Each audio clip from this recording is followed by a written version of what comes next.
La Clave. Estamos ya con parte de nuestro panel de los días martes. Está Karina Oliva, que retornó de sus vacaciones. Sí.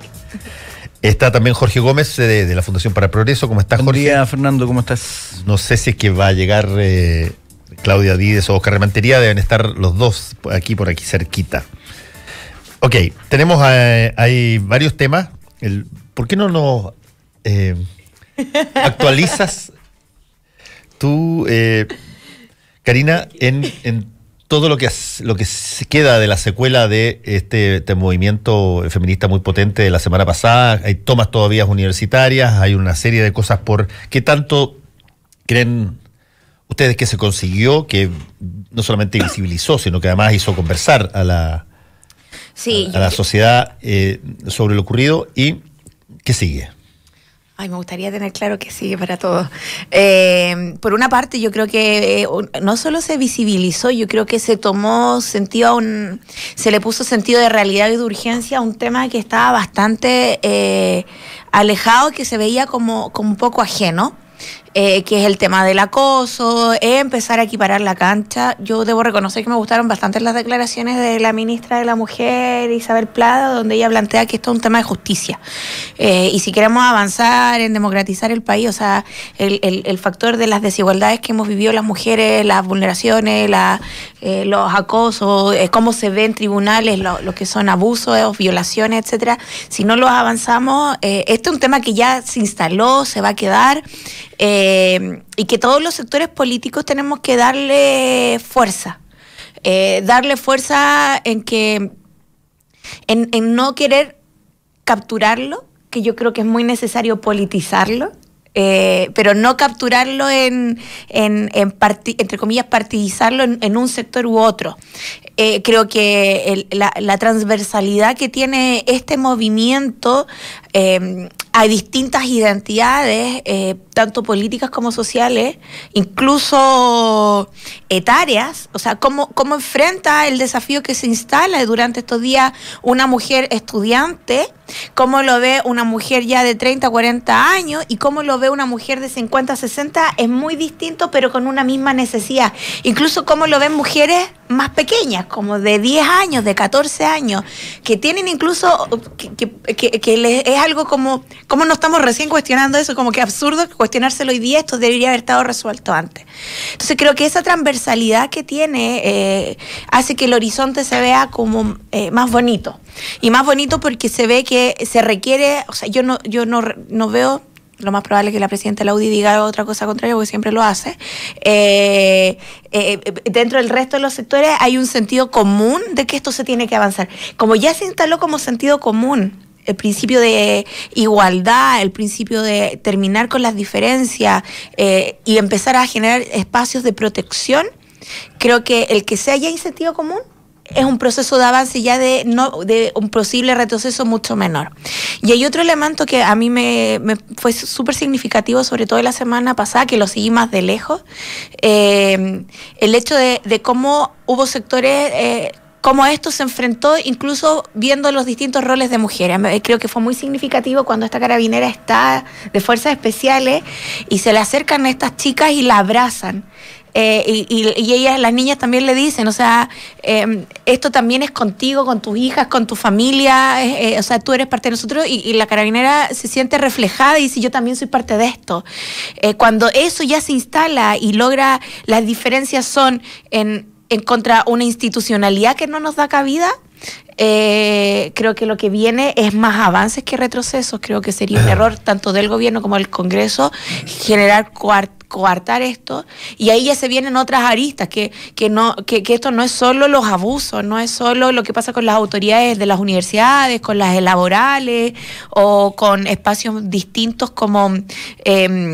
que haya diferencia entre los sectores políticos. Hay una necesidad urgente ya de poner, hacer real en que las mujeres tienen posición política y tienen posiciones de poder y que quieren ser reconocidas en sus roles como agentes iguales, tanto en las universidades como estudiantes, como mamás, como... O sea, las desigualdades... Más encima ocurre justo después del Día de la Mamá, entonces se empiezan a generar... que a mí me parece muy bien en las tomas que se genera esta reflexión de cómo se asume esto, cómo nos miramos a ser mujeres dentro de una sociedad distinta también, y cómo el otro tiene que... esta caricaturización de la feminacia a mí como que ya cada vez la encuentro como menos graciosa y la encuentro absurda. Siento que es como que no logra tener sintonía en el espacio. Sino cómo hacemos que el proceso del feminismo también es una relación en las nuevas construcciones de relaciones de poder y económicas también y sociales. No es solo la mujer aislada en un mundo aislado que está todo por parte. El todo no es la suma de las partes particulares, sino de conjuntos también, y que se interrelacionan. A ver, está ya con nosotros Oscar Rementería también. Jorge Tarte. Yo un poco tomo la idea que plantea Karina. A mí me parece que el movimiento feminista y todo lo que se está levantando como vindicación, tiene una connotación claramente política, pero creo que esencialmente tiene una connotación cultural. Esto lo asemejo mucho al tema de los movimientos, por ejemplo, antirracistas, la vindicación de los derechos civiles, por ejemplo, en lo que fue en Estados Unidos y posteriormente en otros países. Y yo creo que responde también a un cambio de época, en el sentido en que, así como muchas relaciones sociales antes fueron cambiando, las dinámicas de las relaciones sociales fueron cambiando, hoy día también ocurre lo mismo por una serie de variables y factores que van, por un lado, empoderando a la mujer. Yo creo que hace tiempo ya, por ejemplo, el tema de la mujer en el mundo del trabajo le fue generando no solo una independencia económica, sino también una perspectiva de sí misma muy distinta a lo que ocurría antaño, ¿cierto? En que antiguamente la mujer probablemente se casaba joven y tenía que quedarse en el hogar y ser en el fondo como una especie, no sé si la palabra será correcta, pero una especie de concubina del hombre.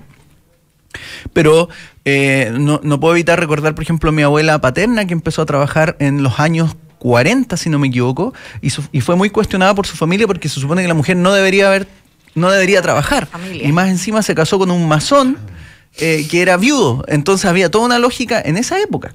Pero esos cambios yo creo que hoy día se hacen mucho más explícitos en una sociedad que ha demorado en modernizarse.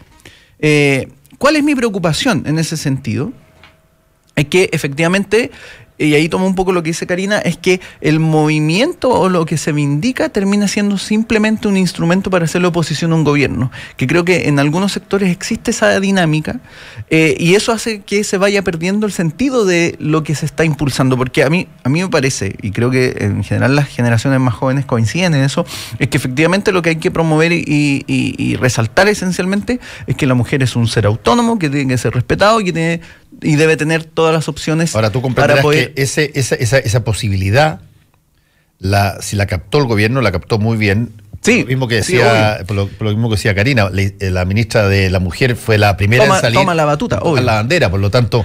Lo que pasa es que el problema ha sido una de las más clever del gobierno, y le tenían poca fe. Supo capitalizar bien, y de hecho es una buena forma de el gobierno tomar la agenda nuevamente. Obvio. A mí lo que me preocupa, entendiendo la importancia de lo que se plantea, es que se pierda en ese proceso. ¿En qué sentido? En que yo creo que este es un tema que hay que darle la continuidad necesaria para evitar incluso, no solo que sea cooptado como un instrumento de oposición, sino también que sea o que termine siendo cooptado por posiciones más intolerantes. Yo concuerdo ahí con Karina en el tema de que esto al final es como el vivir entre todos juntos, porque al final la mujer no puede estar aislada de los hombres, sino que es una relación de interacción que tiene que construirse de manera relativamente armónica, basada en el respeto, y eso creo que se tiene que ir promoviendo de manera paulatina en los más pequeños, en los espacios universitarios, en los trabajos. A mí no me complica que sea un tema de oposición, ojo, que sea un espacio. Yo creo que los debates, a mí lo que me interesa de este proceso es que sí se ha instalado ya como un sentido común de que no se puede retroceder. O sea, no podemos no reconocer el derecho político de las mujeres, y no solo el derecho político, o sea, un derecho político de que tu profesor no te acose, es fundamental, o sea, partir de esa premisa, o sea, y yo no lo tomo solo valórico, yo creo que es tremendamente político. Creo que después de eso, cuando ya se instala el sentido común, se instalan las batallas entre comillas, las batallas y las confrontaciones de cómo se ven las distintas perspectivas de ese mismo cuerpo. Es decir, la confrontación de la idea de cómo se entiende un feminismo, cómo lo puede entender incluso la UDI, cómo lo pueden entender las mujeres que están más cercanas al Frente Amplio o las otras que están. Entonces, y ahí ya se da una batalla más, entre comillas, ideológica, Sí, y que me parece que es súper necesaria también, porque el cómo vemos, cómo nos sentimos mujeres y cómo enfrentamos ser mujeres es muy distinto como lo hacemos las mujeres frente a amplio, como lo hacen las de la UDI. No, pero si eso estaba claro en la marcha estaba clarísimo. Si es que tú tenías a un grupo de personas que usaba métodos mucho más notorios y expuestos para criticar, se mostraban los pechos, se levantaban las estatuas. Había otro grupo que llevaba carteles y todo tipo de cosas, y había un grupo más atrás de personas que encontraron un nicho donde podían estar en la misma marcha sin necesariamente ser parte de ninguno de los dos grupos más audaces, llamémoslo así. Es que ahí a mí me parece que ese elemento demuestra que no se retrocede y se instaló como sentido común. Entonces creo que ese espacio hace de que lo que venga pueda hacer más crecimiento, y después el debate es otro. Óscar Rementería. Mira, yo comparto obviamente con los dos panelistas. Yo soy una persona full feminista, así que fui criado por mujeres, así que en ese sentido no tengo ningún tipo de sesgo, de prejuicio. Yo quiero destacar lo que decía Karina, el sentido común. Finalmente, estas manifestaciones por igualdad de derechos, si lo que está, igualdad de derechos y respeto, ha sido un acumulativo que ha logrado instaurar el sentido común de no tolerar ningún tipo de acoso o abuso en contra de las mujeres. Y esto ha sido absolutamente transversal a los partidos políticos, a las ideologías en sí. A mí también me ha sorprendido gratamente el comportamiento de la ministra de la Mujer. Yo también debo decir que no le tenía mucha fe en el rol, pero hay que sacarse el sombrero. Ella tomó la bandera de parte del gobierno, y ahora corresponde digamos, a ella, a su grupo de asesores, ver cómo va a llevar adelante esta bandera de lucha. O sea, qué proyectos se van a presentar, qué proyectos se van a impulsar, qué políticas públicas se van a crear, y en ese sentido yo tengo bastante fe de que lo va a hacer bien. Por otro lado, esto es un cambio cultural, claro que sí, y todos los cambios culturales que hemos tenido en la historia de la humanidad, y no solamente en la historia de Chile, ha sido como parte de los movimientos sociales. Yo no recuerdo ninguno que haya salido desde la élite que haya generado cambios sociales fuertes, sino que todos han comenzado como una gran protesta social exigiendo determinadas cosas que se han transformado en los cambios legales y culturales propiamente tal. Pero mira, yo quiero puntualizar algo súper importante, y a mí me llegó mucho. Yo estoy estudiando ahora Derecho Vespertino en una universidad X que no la voy a mencionar porque no me hizo ningún descuento. O sea, si tuviese hecho descuento lo hubiese mencionado. Lo hubiese tirado, la hubiese deslizado probablemente. Y estábamos discutiendo estos temas la semana pasada. Me sorprendió primero desagradablemente que había un grupo de compañeros que no los quería discutir, y casi como estoy pagando y quiero clases, y si no vamos a hacer clases yo me voy. Entre ellos había mujeres, lo van a encontrar insólito. Pero por otro lado, fíjate, se generó esta discusión, somos 80 alumnos. Comprenderás que la discusión era bastante complicada con tantas personas, que estoy a favor, que no estoy a favor, etcétera, etcétera, hasta que una compañera levantó la mano y ella dijo que había sido acosada sexualmente el lunes recién pasado. Todos se quedaron mudos. Porque claro, es muy fácil opinar cuando yo no tengo a nadie afectado, pero cuando alguien levanta la manito bien piola y dice, ¿saben qué? Yo fui víctima de acoso el lunes pasado en la misma universidad, y se la denuncia en la universidad y quedó absolutamente en nada. Claro que ahí uno dice, chuta, parece que es necesario, esto es grave, y tenemos que arremangarnos las camisas nomás y apoyar esta situación. Porque finalmente, y aquí quiero destacar lo que decía lo de las feminazis, las personas que les gusta ocupar las caricaturas dicen las feminazis cuando aparecen mujeres exigiendo igualdad de derechos. Pero no se dan cuenta de que cuando se está exigiendo igualdad de derechos, lo que se está pidiendo es que no acosen a tu mamá, que no acosen a tu hermana, que no acosen a tu hija o a tu sobrina. Entonces, cuando uno lo plantea desde ese punto de vista, existe este apoyo que se va aglutinando y se genera este sentido común que finalmente permea todas las capas de la política, y es imposible decirle que no. Hay que ver, y yo en eso también comparto, hoy día parece que llegué muy de izquierda, pero comparto con la Karina lo que dice, hay que ver cómo reacciona la presidenta de la UDI. Pero espero que la presidenta de la UDI logre primar su sentido común. Ella tiene que administrarse si va a salir su lado Thatcher o su lado No, es que Claro, no, hay que tener- por hay que favor, tener qué hartas falta de patitas, para hay que decir. tener hartas Yo patitas. quisiera agregar algo a lo que dice Oscar, que yo creo que efectivamente dentro de ese margen es obvio que el movimiento tiene una validad absoluta, yo creo, en ese sentido. O sea, nadie puede ir contra el tema de que a una mujer no la acosen, es como... Es que no es tan obvio, porque muchas personas dicen, obvio "Oye, no es pero tan si la obvio. estoy piropeando". Claro, obvio, Eso claro, no es o sea, acoso. obvio, sí, yo sé que hay Ah. gente que su criterio de evaluación es distinto al que probablemente uno tenga con respecto a eso, pero a lo que voy yo, mi punto de preocupación es otro, en el sentido de que, por ejemplo, en Argentina, en la feria del libro en Argentina, en Buenos Aires, hace como 2 semanas atrás, Sí, fue hace poquito. hubo un autor que, no voy a mencionar el nombre porque tampoco hacerle publicidad, lanza un libro donde cuestiona el feminismo. Y hay mujeres que van a comprar el libro, y lo que ocurre es que otras mujeres golpean a esas mujeres por comprar el libro. Y yo creo que ahí se entra una contradicción con respecto al punto de la vindicación de, finalmente, la autonomía de Es la que mujer. ¿sabes qué pasa? Yo ahí tengo una discrepancia. No sé si es válido golpear a una mujer por comprar Pero- un pero- libro que está contra el pero feminismo. que- Eso es como la que- paradoja. Es que ¿por qué? Te lo planteo al revés. ¿Por qué habría de ver en este particular movimiento, por el solo hecho de que defiende a la mujer, a todas las mujeres, no habría de ver personas dentro de las mujeres refractarias, Obvio. opuestas, totalmente contrarias, nunca jamás viendo que ellas son las beneficiadas o creyendo que la situación en la que están y que el hombre sea el patriarcal y que sea el que toma todas las decisiones es lo que corresponde? ¿Por qué habría de haber, por el solo hecho de que alguien argumenta esto te beneficia a ti? Y tú dices, no, a mí no me beneficia. A mí me encanta que me depositen todos los meses. Me encanta quedarme... Usar el burka. No tienes para qué ir tan lejos. Te estoy hablando acá, qué sé yo, clase media chilena. Me Que me encanta que paguen me la depositen, cuenta. que me Bueno, caigan la pero, cuenta, bueno, que me es que, piropeen, bueno, ahí que me está el lisonjeen, punto. que me traigan regalos a Ahí está cada el punto rato de del- sorpresa del- y por ¿cuál lo es el tanto, límite?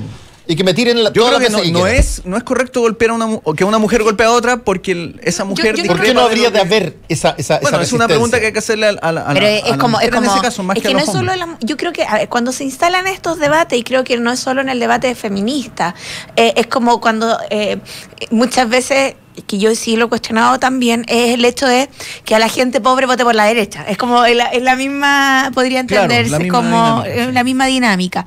Y ahí hay otro fenómeno que es antes, que yo creo que...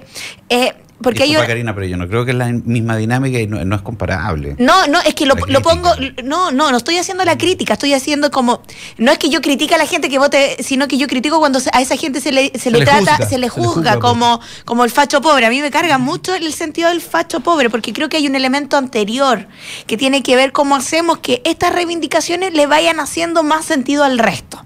Y no es porque sí, no es porque como decía Fernando, no es porque yo le diga al otro, esto beneficia a todas las mujeres, tú tienes que ser por estar mujer, estar acá. Porque además hay un elemento político que tiene que ver con las relaciones de poder, cómo se generan también, y hasta dónde se van entrecruzando. Entonces, por eso lo decía que se parecen en su relación. Pero a mí me preocupa que no establezcamos el debate, y ¿qué pasa? Muchas veces... se mal encausan estas diferencias. ¿Y a qué me refiero? A mí no me gusta que se le golpee a una mujer porque compra eso. Yo prefiero ir a, entre comillas, conquistarla a que se sume. Claro, obvio. No generar una acción que después le genere un rechazo aún mayor a lo que yo estoy reivindicando. Ahora yo no Ahí- conozco ese caso puntual de la mujer, pero igual yo diría que esos casos tan particulares hay que ver la historia de vida. Probablemente la persona que se puso más violenta tenía una historia relacionada Pero con si los toda la abusos, historia de los con movimientos, los- Oscar, sí, todas las historias de los movimientos Siempre no son hay. flujos homogéneos. No, Son, pero siempre son, hay resistencia en los son un movimientos, grupo obvio. de personas que entra y otros tipos que quieren hacerlo más radicalmente y más rápido. Otro grupo que dice, vamos con cautela, estamos de acuerdo, pero vamos despacito. De hecho, Eso siempre va a pasar en un movimiento. Mirko se equivoca en algo que dijo antes cuando hablaba de la Revolución Francesa como que no tuvo resistencia, pero sí tuvo resistencia Obvio entre que tuvo girondino y resistencia. jacobino, y aparte, originalmente el movimiento de la Revolución Francesa a lo que apuntaba no era a derogar la monarquía, era apuntar a una monarquía constitucional como la Era que lo mismo existía que en el 11 Inglaterra. el 11 de Claro, septiembre los acá, pues procesos no son era mucho más- sacar al rey, era como lo custodiamos, que lo habían son- tomado preso. Claro, son Era procesos como- más era otra complejos. cosa. Yo creo que en este caso ocurre lo mismo y hay grados. De hecho, por ejemplo, hay una economista española, María Blanco, que escribió un libro que se llama Afrodita, si no me equivoco, Afrodita Desnuda, donde hace una vindicación del feminismo desde una óptica liberal, defendiendo todos los puntos de que la mujer es autónoma, que tiene que tener respeto. Y obviamente ha recibido resistencias de otras feministas que tienen otras posiciones. Ojo, entonces, ahí también es interesante esa discusión. Porque sí, el feminismo, además, creo que dentro de las mismas izquierdas más tradicionales también tiene mucha resistencia. Pero por favor. Sí. ¿Cómo no va a tener? Sí. Mucha. La izquierda es machista mucho. Cuando la democracia cristiana era el partido más grande de Chile, había un departamento femenino. Es más, Ahí estaban las mujeres no, asignadas.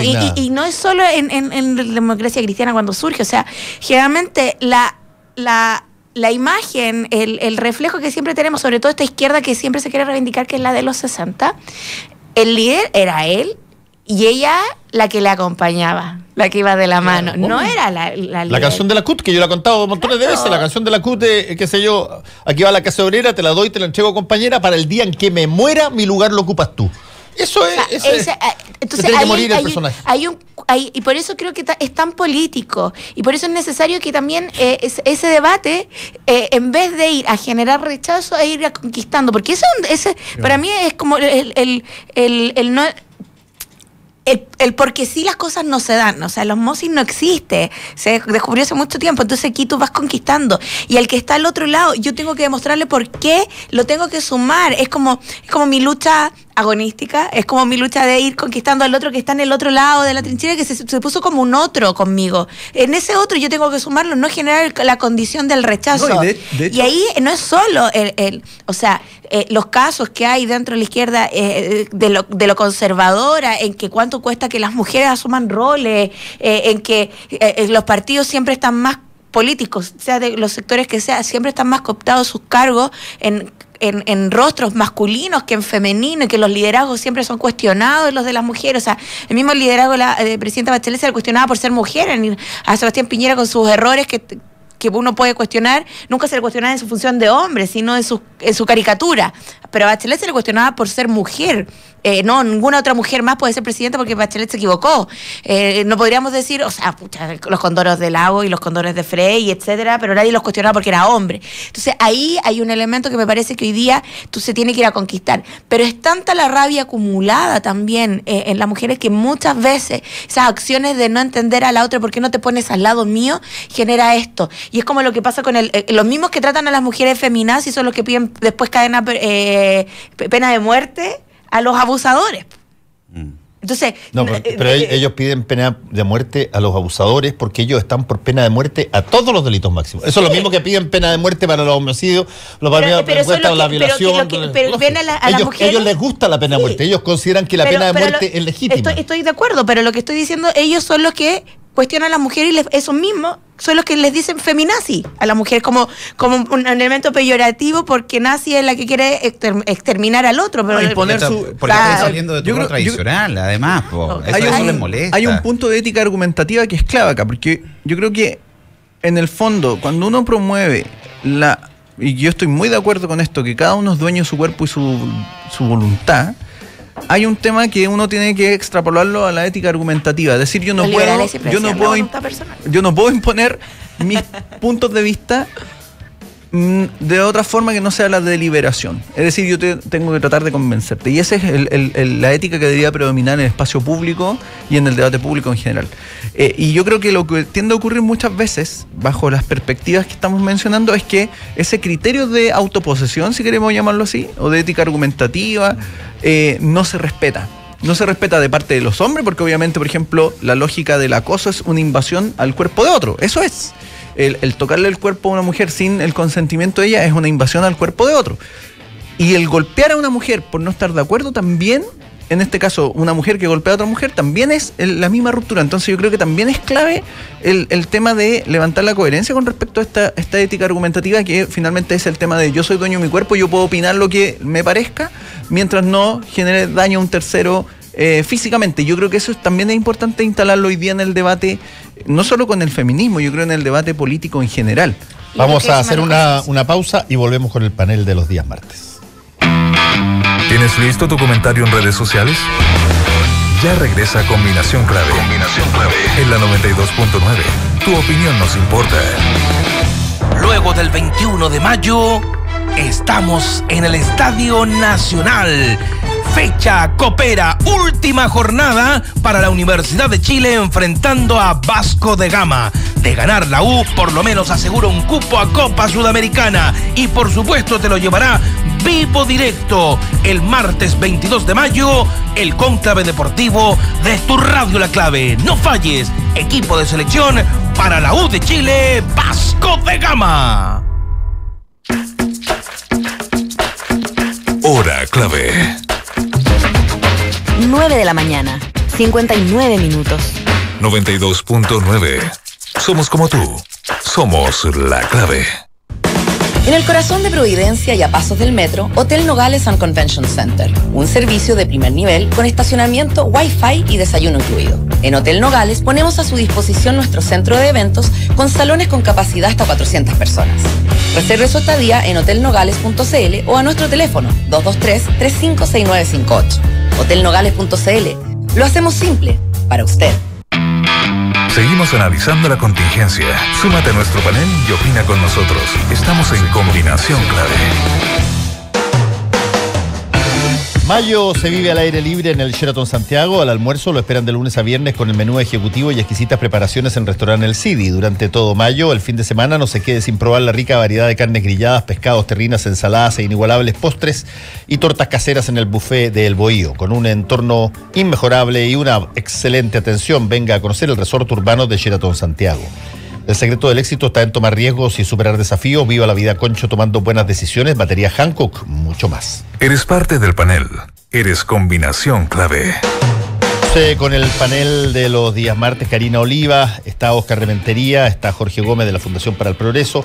Bueno, pasemos a otros temas porque hay bastantes temas. ¿Qué tanto ustedes que son tan liberales, Jorge, ¿qué tanto les ha parecido este remesón que todavía no se sabe exactamente cuál es la dimensión o fisonomía que va a tener, que ha ocurrido en la institución por antonomasia, viga central de nuestra historia, que se llama Iglesia Católica? Me pregunta a mí. Por eso te estoy diciendo, quiero provocar. A ver, es que lo que pasa es que yo como liberal sigo muy fuertemente la tradición liberal clásica del siglo XIX. Por supuesto, y por eso iría anticura. Entonces, separación de iglesia-estado. Y yo creo, claro, separación de iglesia-estado, fin a los privilegios. Se olvida que tú puedes ser de derecha y ser anticlerical, perfectamente hablando. Ojo. O sea, es que bueno... Sería como nuestra segunda, la cuestión del sacristán. Como que bueno, es que ahí entra un punto, la discusión es muy, muy fuerte en Chile con respecto a eso. De hecho, la cuestión del sacristán entre regalistas, entre ultramontanos, una discusión muy fuerte, donde finalmente los liberales lo que dicen es, bueno, que hay que propiciar separación de iglesia y Estado, e incluso Lastarria dice una cosa que es muy clave. Bien, perfecto, eliminemos los privilegios de la iglesia, pero no le demos privilegio al Estado, vindiquemos la libertad individual. Eso es lo que dice Lastarria. Es decir, casi la posición de los liberales... Sí, es casi yo creo que acá hay un tema que es clave, que es que una institución como la iglesia, que tiene una importancia similar a otras instituciones, porque hay gente que adhiere a la fe y esto... sin embargo, se ha mantenido durante mucho tiempo bajo una especie de, digámoslo así, como cobertura especial, no solo por sus propios feligreses, sino también por la visión que tiene la autoridad y en el espacio político, que la ha mantenido como en una especie de nebulosa e impenetrable. Y yo creo que eso se ha ido rompiendo, aun cuando esta cuestión no es nueva. O sea, mucho antes se mencionaba situaciones no solo de abuso, sino de conductas que en realidad eran más bien reñidas con el discurso público de la iglesia. Y lo que aquí ocurre es que hay que hacerse dos cuestionamientos. Uno es, ¿cuáles son los privilegios que tiene la iglesia, por ejemplo, en términos legales? Es decir, ¿hasta qué punto aún prevalecen ciertos privilegios que la iglesia preserva, aun cuando somos, se supone, una sociedad secularizada desde 1925? Y por otro lado, el tema es... ¿cuánta validez le otorga su propia feligresía a la iglesia en ese contexto? Yo creo que hoy día lo que ocurre es que finalmente lo que estamos viendo es que la iglesia es una institución tan corruptible como cualquier otra. ¿Y a qué voy con esto? Pero eso no es algo que averiguamos a raíz de esto que está pasando. No, por eso, no es nueva. Pero hoy día la situación es, bueno, ¿cuáles son las medidas que se toman? Entonces, considerando que este no es una institución sacrosanta como se presume, sino que es una institución compuesta por personas comunes y corrientes que en muchos casos incurren en acciones que son reñidas con la ley o con... Déjame planteártelo... moral, si queremos llamarlo así. Bíblicamente, incluso. Yo estuve en un colegio que se discutía mucho de iglesia y de sociedad. En un momento, además, particularmente álgido para la iglesia. A mí me tocó vivir el proceso del Concilio Vaticano II a partir del 62 para adelante, y donde empezaron a cambiar cosas en el colegio. Empezó, el cura se dio vuelta. Ya no había latín. Ya no había latín, a pesar de que el Kyrie eleison, que es griego, pero el Kyrie eleison y el Sanctus todavía lo cantábamos en latín durante un tiempo, pero se empieza a cambiar esa situación. Se empieza a hablar de movimientos distintos, se empieza a hablar de las conferencias de Puebla, se empieza a hablar de la teología de la liberación, se empieza a hablar de movimientos como Cristianos para el Socialismo. Por lo tanto, había una... cambia la cabeza la iglesia. Que había una discusión en mi colegio jesuita muy fuerte sobre qué tenía que ver la iglesia con la sociedad, o si es que esto era distante, una cosa era la religión, era la fe, era la creencia en Dios, y otra cosa distinta era esta serie de este infierno en la tierra que se llamaba vida, hasta que uno llegara al paraíso final, que era la redención que te daba después de la muerte. Y se discutía muy fuertemente. Y ya entonces se decía que algunos preceptos bíblicos, por ejemplo, que yo lo he usado varias veces esta vez, que era, por ejemplo, que te generaba el factor de corruptibilidad del interior de la fe, que es, por ejemplo, cuando Jesús las emprende contra los mercaderes del templo, que siempre se ha tratado casi como si es que se tratara exclusivamente de aborrecer el comercio, claro, lo que es falso. Es falso, sí. Si todo el mensaje es que lo que no se acepta es la distorsión del mensaje original, es que tú amañes, corrompas, distorsiones, engañes, juegues para ti y no para el resto, sobre la base de utilizar la institución, utilizar el templo en ese caso. Claro, de hecho, bueno, ahí hay un punto muy interesante, porque de hecho yo creo que en la cristiandad, o más bien si nos abocamos al mensaje de Cristo, lo que ocurre es que hay una distinción de esferas, no solo del ámbito de la religiosidad, distinto al ámbito del comercio, y por eso rechaza a los mercaderes, sino también el ámbito de la religiosidad con respecto al ámbito de lo político, donde en el fondo a lo que pertenece al César y lo que pertenece a Dios. Hay una distinción ahí fuerte, que creo, eso después se va rompiendo obviamente cuando el cristianismo se vuelve la iglesia oficial en Roma. Esto es una cuestión ya de siglo. Política, además. Y se vuelve entonces un instrumento más bien del poder político. Ahora, la pregunta que uno tiene que hacerse, y que ojo, que la fe católica como instrumento del poder político es una cuestión que empieza a perder fuerza no hace muy poco tiempo. Es decir, por ejemplo, si uno considera la estructura, por ejemplo, en Chile, o el rol que cumplía la iglesia antes de la independencia, y las resistencias que van ocurriendo a medida que se va produciendo el proceso de independencia, la iglesia tiene una injerencia muy fuerte en la estructura del orden político, sí, claro, y social en Chile. Ahora, ¿qué ocurre? Yo creo que en los tiempos que hoy día se viven, y aquí entra un tema bien interesante, porque en el fondo, no sé si hay un libro de un economista venezolano que se llama Moisés Naim, que habla con respecto al fin del poder, es que en el fondo hoy día las estructuras de autoridad tradicionales, como la iglesia, el ejército e incluso el propio Estado, no quiero hacer ningún discurso anarquista, pero el propio Estado van perdiendo su legitimidad como autoridad. Y hoy día lo que ocurre en la iglesia es lo mismo. Lo que pasa es que hoy día se ve develado la carencia de legitimidad, porque al final, si yo fuera un feligrés, la legitimidad de esa iglesia para mí perdería mucha fuerza, porque obviamente diría, estos son tan imperfectos como yo, por lo tanto no son autoridad para mí en términos de fe o de dogma. Es que yo creo que pasan distintas cosas. O sea, yo creo que la Iglesia Católica hoy día sigue siendo un actor relevante en la política chilena, porque, o sea, para cualquier proyecto de ley que tenga que ver, que le pueda molestar a la Iglesia, se le consulta al monseñor, sí, que sea. Lo invitan a hablar al Congreso para que hable de aborto. Que no lo entiendo. O de unión civil. O sea, él se puede casar con la iglesia, pero el resto no. Claro. Entonces creo que hay otro factor que es determinante en esto que se puede instaurar como la legitimidad. Porque creo que tras las sociedades post la Guerra Fría o caída del muro y después todas las olas de democratización del siglo XX hacia el XXI, no sé si es la legitimidad de que estas instituciones funcionan o no funcionan, o si le creo o no le creo, porque la gente no ha perdido su fe, o sea, los católicos no dejan de ser católicos por esto, sino que cuestionan la institucionalidad. Pero hay un factor que me parece que es como para el análisis que mucho más profundo, que es que la sociedad o la ciudadanía se empieza a ver a la par con la institucionalidad o con las, entre comillas, las clases dominantes de la institucionalidad. Ya no lo ven como un ente superior. O sea, cuando el Papa Francisco viene a Chile y sale diciendo que era todo calumnia por lo de Barro y lo de Caradima, y sale sale Hamilton con Murillo y Cruz a hablar y decir, ojo, esto no es así, y se ponen en una situación más de par con el Papa, lo enfrentan, que terminan siendo recibidos.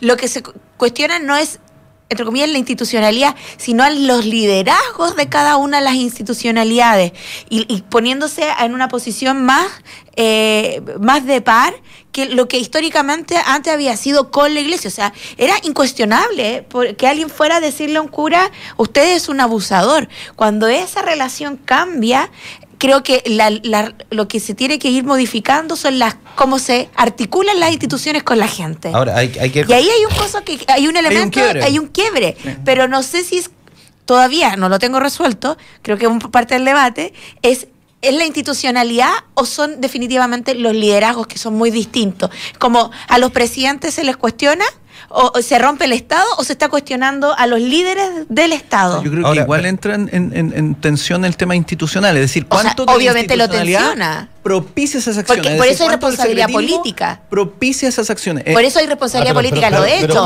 Pero para eso, Jorge, hay variables que son súper claras. De hecho, está el derecho canónico, están las enmiendas que se hicieron particularmente para, por ejemplo, todos los delitos canónicos, crimen solicitaciones se llama, que se hacen, yo te diría, 2 o 3 veces, pero las últimas habrán sido las apoyó y las enmendó Juan Pablo II, donde, por ejemplo, entre las cosas que pasan ahí, es que el derecho canónico de la Iglesia, por ahí a mediados a mediados del siglo XX, hace un cambio radical donde altera lo que había sido históricamente la visión de la Iglesia Católica canónicamente respecto de los abusos, por ejemplo, por parte del clero, que partieron en los primeros años cristianos y en el primer siglo cristiano, si tú quieres, desde el que te podían lapidar al sacerdote. De hecho lo hicieron con varios de ellos, el que tenías la obligación de informar a las autoridades civiles, y de pronto se empieza a disminuir la injerencia de la sociedad civil en aquello que se estaba ocurriendo al interior de la Iglesia, para que termina con este crimen solicitaciones que valida Juan Pablo II al final, y que establece de que tú no puedes informar de una denuncia que el obispo reciba a la autoridad civil, sino que tienes que hacerlo a través del proceso canónico. Y es la forma, de alguna manera, en que la Iglesia trata de generar la idea de que más que una institución es un Estado. Claro. Y por lo tanto tiene toda una serie de formas de resolver problemas que sucedan en cualquier parte de la urbe, del orbe. Del mundo. Es una esfera un poco como la FIFA. Es una esfera de poder. Y la FIFA tiene la misma lógica de que los problemas futbolísticos no deben ser resueltos en los tribunales ordinarios de cada uno de los países, sino que tienen que ser resueltos. Y ojo que esta es una esfera de poder estructurada hace varios siglos, porque en el fondo la tensión, por ejemplo, entre los príncipes y los jefes religiosos, en el fondo la Iglesia era una esfera que no competía al poder político de los monarcas, y de hecho, por ejemplo, en el propio Chile, en los 80, la Iglesia ofició como un espacio donde el poder político no podía penetrar o ejercer su injerencia, y eso permitió el resguardo de ciertas personas. Entonces hay una tensión ahí también de poderes, obviamente.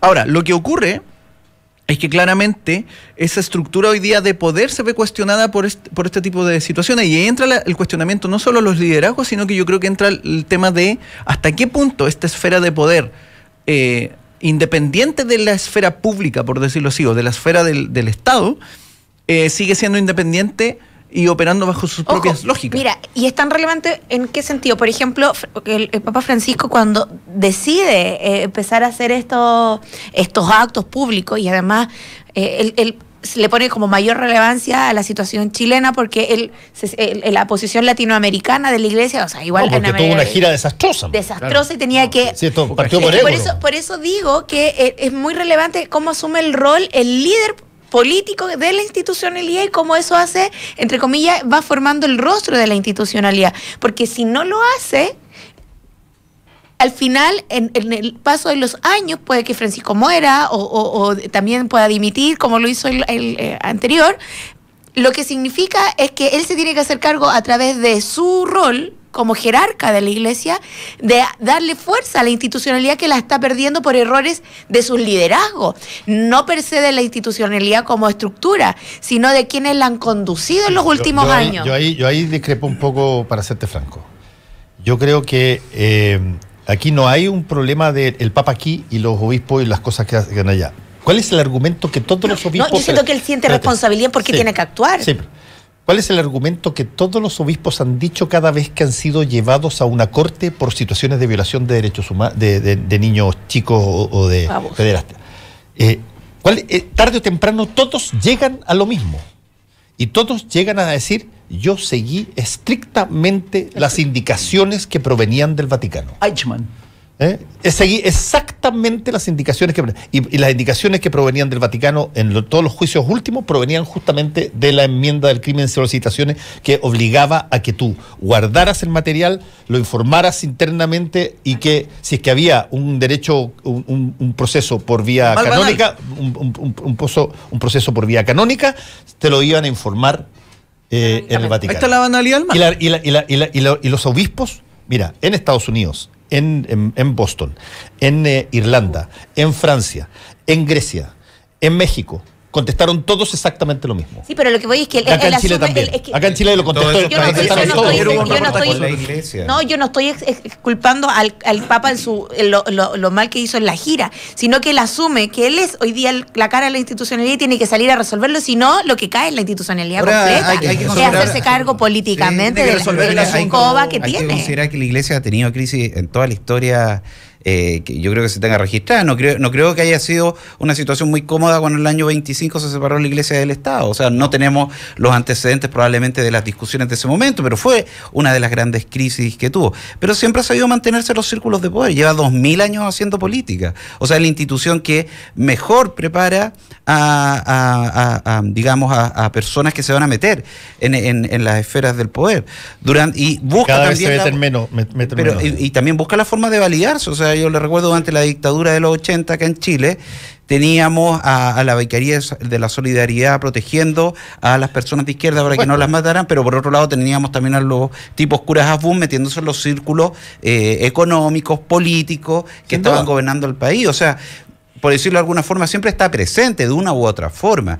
Ahora, yo comparto lo que dice Fernando cuando dice que finalmente lo que sucede ahora por parte del Vaticano es una reacción a esta visita papal que fue absolutamente desastrosa. Si uno lo compara con la del año 87, sería la de Juan Pablo II, que podrían haber sido otros momentos, otros tiempos, vamos a estar de acuerdo, pero la cantidad de gente que participó en la visita papal fue ínfima. O sea, yo fui a recibir al Papa, a protestar claramente ahí en Plaza Italia, y en buen chileno en Plaza Italia habían 4 pelagatos. Si vieron por la televisión que había más gente, yo creo que fue el ángulo de la cámara, pero había muy poca gente, lo cual a mí me sorprendió, debo decirlo. ¿Para qué decir la cantidad de gente que lo visitó en regiones? Creo que en Iquique hay una toma aérea que habían preparado como equivalente a 6 canchas de fútbol, y la gente no alcanzaba ni para llenar una.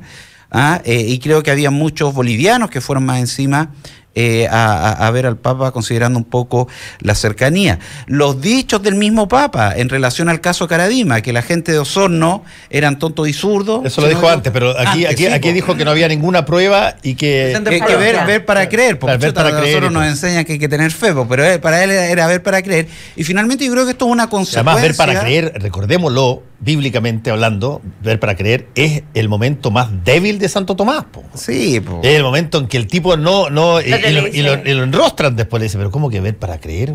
No, y por el ver para creer, el otro después le muestra las manos y le toca y le hace que le... No, pero aquí el tema es que finalmente lo que estamos viendo de Francisco es una reacción a una fracasada gira papal. Yo no sé en el fondo, yo sé que esto es un tremendo trabajo de las víctimas, porque a ellos hay que aplaudirlos de pie, claramente. Ellos fueron los que estuvieron hasta el final diciendo esto es verdad y esto es verdad, aunque todos le decían de que al principio, recordemos al senador Osandón, que decía que conocía a Juan Carlos Cruz y que lo cuestionaba completamente y después tuvo que salir pidiendo disculpas, que Caradima era un santo para él y finalmente miren cómo terminó.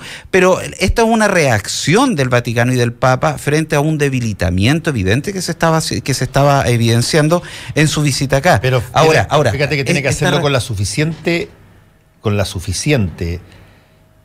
yo te diría, delicadeza el Papa, porque el problema al que se está refiriendo y las medidas que va a tomar o está tomando son exactamente los mismos problemas que tiene en todas partes del mundo y por lo tanto la reacción de la ciudadanía en Perú con los sodalicios, en Maciel en México, sí, en Francia, Irlanda, Estados Unidos, Australia, va a ser invocado. Perdón, no haga una cosa distinta aquí de lo que hizo en Chile. Si los casos son exactamente iguales, son los documentos, y invíteme con 3 o 4 sobrevivientes para que le contemos las cosas tal cual como alojó a los chilenos en Santa Marta. De hecho, yo participé, me invitaron, bueno, como asistente nomás, a este seminario de abuso sexual de la iglesia que organizó la Fundación para la Confianza, donde está Murillo, está Juan Carlos Cruz, que se hizo justo para la visita. Soy director de ahí también. También es director. Bueno, no te vi en el seminario, no lo recuerdo, pero ahí mostraban muchas casos como los que tú decías, porque eran prácticamente lo mismo, se iban replicando, digamos, el modus operandi en los distintos países, y en todos había un elemento, en todos los países donde se ha dado a conocer los casos de abuso hay un elemento que se repite, que ha sido que las denuncias se han hecho por otras vías totalmente distintas a que la iglesia la presente como diciendo, oye, tenemos estos casos de abusos sexuales al interior de nuestro recinto y hacemos la denuncia entre la justicia. Eso no se da. Y todos los casos se dieron a través de las denuncias que hicieron finalmente las víctimas públicas, o investigaciones periodísticas. Pero déjame agregar una cosa procesal, exclusivamente ya que tú estás estudiando Derecho. En el caso chileno, en el caso Caradima, debe ser uno de los pocos y primeros casos en que primero vino una sentencia del Vaticano y después hubo sentencia de la justicia ordinaria. Y eso en gran medida se dio, porque se empecinaron los tres, que al principio eran 4 porque Fernando Bache no siguió, pero se empecinaron los tres en continuar y joder con esta cosa.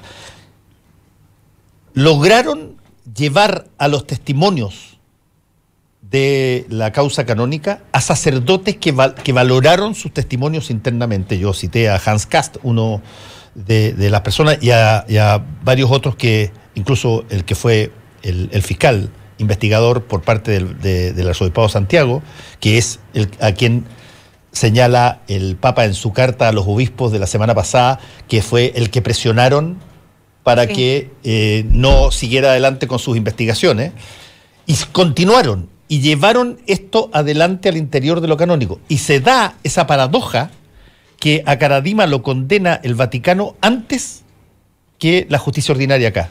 Que finalmente la jueza Jessica González, en una cosa que yo encuentro que tiene un gesto excepcional, sabiendo que el crimen está prescrito en términos de su condena, establece lo único que se tiene que establecer cuando a ti te acusan de algo, que es si fuiste culpable o no fuiste culpable.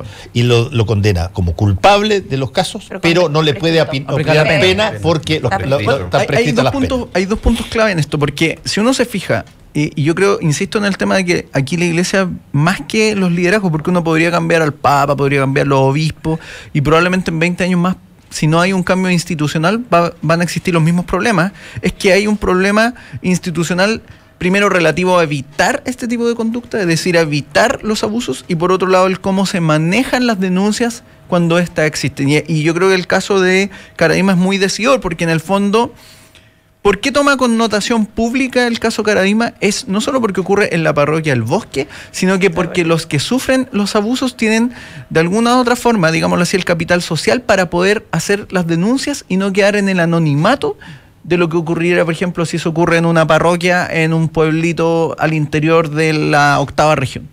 Porque obviamente si eso hubiera ocurrido en un pueblito en la 8ª región, esas personas que sufren el abuso, o esos niños que sufren el abuso, esos adultos... O sea, lo que ha pasado con Barro en Osorno demuestra eso. No habrían tenido las posibilidades de romper con la estructura institucional que la propia iglesia genera, voluntario o involuntariamente, y que inhiben obviamente el tomar las denuncias, que por ejemplo ayer salió un reportaje donde lo que existía, y entrevistaban a Goich, era que él había recibido las denuncias. Las denuncias nuevas, estas de Rancagua. Exactamente, pero él decía, bueno, no había como prueba suficiente, algo nos dijeron, pero nadie tomó carta en el asunto. Entonces aquí hay un problema, no es solo un tema de desidia de las personas, que probablemente pueden existir en algunas cosas y en otros no, sino que hay un tema, una falencia institucional. Yo por eso solamente propongo lo siguiente, y lo he propuesto varias veces.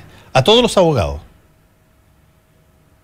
penalistas que decían llevar una causa contra la iglesia por abuso sexual de menores o jóvenes, incluyendo los de Rancagua, yo les recomiendo que hagan exactamente lo que hizo Juan Pablo Hermosilla en el caso de Caradima, que es que pidan que se abra el archivo eclesial en cada obispado. Claro. El archivo eclesial en cada obispado es un libro secreto que mantiene y lleva obligatoriamente solo el obispo, donde está obligado a poner todas las cosas que pasan con miembros de la iglesia dentro de su arquidiócesis o diócesis, incluyendo todas las denuncias que se hacen, incluyendo todas las cosas que se hacen, incluyendo todas las gestiones que se hacen para enfrentar ese tipo de cosas. Y lo tiene que llevar, es obligatorio así, y está súper normado.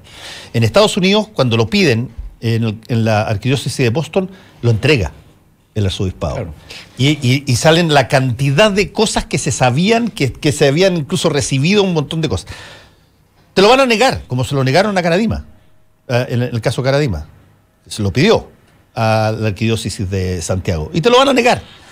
Pero no puedes dejar de pedirlo, porque ahí está la información obligada. Pero la pregunta es de qué otras cosas nos podríamos enterar. Por ejemplo, no es solo eso, yo creo que ahora viene otra etapa. A mí me parece súper relevante que yo creo que sí las instituciones cambian en la medida de quién las conduce. Porque pueden cambiar. O sea, puede cambiar y no pase nada, pero también puede pasar, como pasó cuando viene en los años 60 la encíclica la renovaron, cambia también porque cambia quien conducía también, claro, la iglesia. Obvio. Y la iglesia en Chile cambió porque también quien la conducía. O sea, no fue lo mismo. La iglesia, Papa sí. El renovaron fue un edicto del Papa, Leo. Pero por eso digo que conducía a la iglesia. Claro, exactamente. O sea, y que cambió la relación laboral y de trato en no solo y cambió mucho la iglesia como institucionalidad y cómo se perfilaba hacia su rol social y político en el mundo. Cuando aquí en Chile asume el cardenal Raúl Silva Enrique, es muy distinta a la iglesia que asumió Errázuri y es muy distinta a la iglesia que tiene Esati. Entonces, lo relevante de esto para adelante es si de verdad esto fue una condición de dar una lección del Papa por la gira nefasta, o también, más allá de eso, se va a hacer cargo de una nueva mirada de la institucionalidad de la Iglesia en el mundo. Porque quien es nombre va a ser sumamente determinante, súper determinante. Yo escuchaba el que era el de Aysén, ¿cómo se llama? Él hacía una crítica muy dura también cuando decía, aquí lo que pasó es que había gente que se sentía dueña con un poder tan relevante que se cuidaban porque eran una élite.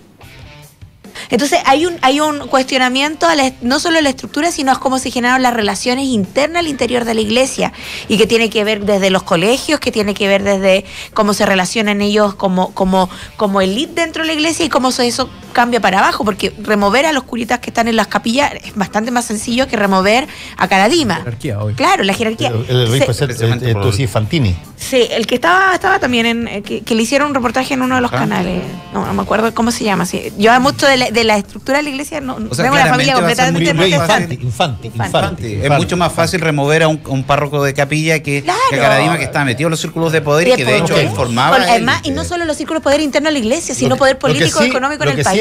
Lo que sí es que la mesa, que estaba muy bien servida durante muchísimo tiempo, se empezó a mover. Yo honestamente creo que esto es una reacción a la fatídica gira papal. No sé si en el fondo Francisco vaya a hacer cambios. Pero a qué nombre va a ser súper determinante. Vamos a ver. A los que nombre va a ser súper. Yo puedo hacer apuestas, pero vamos a ver.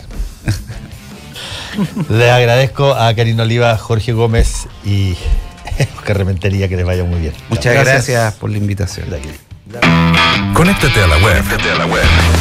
Y sigue el debate por Twitter en @Radio La Clave. Ya vuelve Combinación Clave, solo por la 92.9. Se te copó la agenda, como quien dice.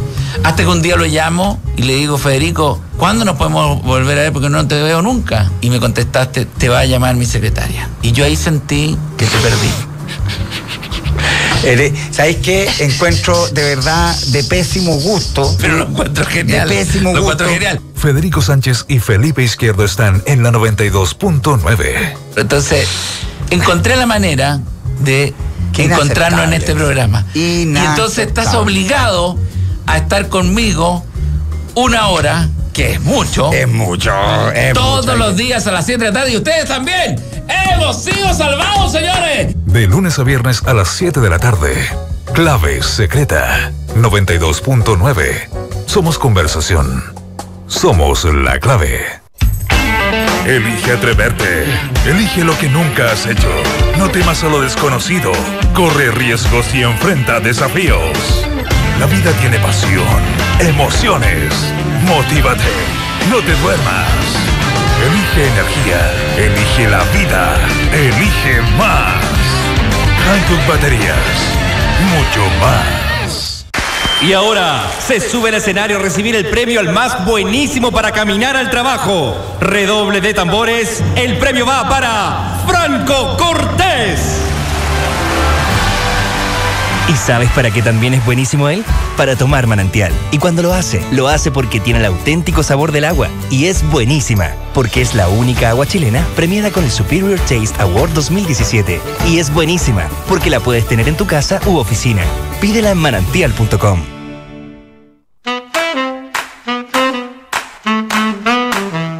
Los que sabemos de café, conocemos el secreto.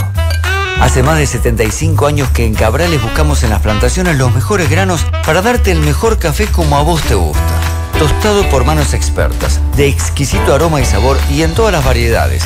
Cabrales es ideal para disfrutar en todo momento y lugar. Cabrales significa buen café. Encuéntranos en los mejores hoteles, restaurantes, cafeterías y supermercados del país.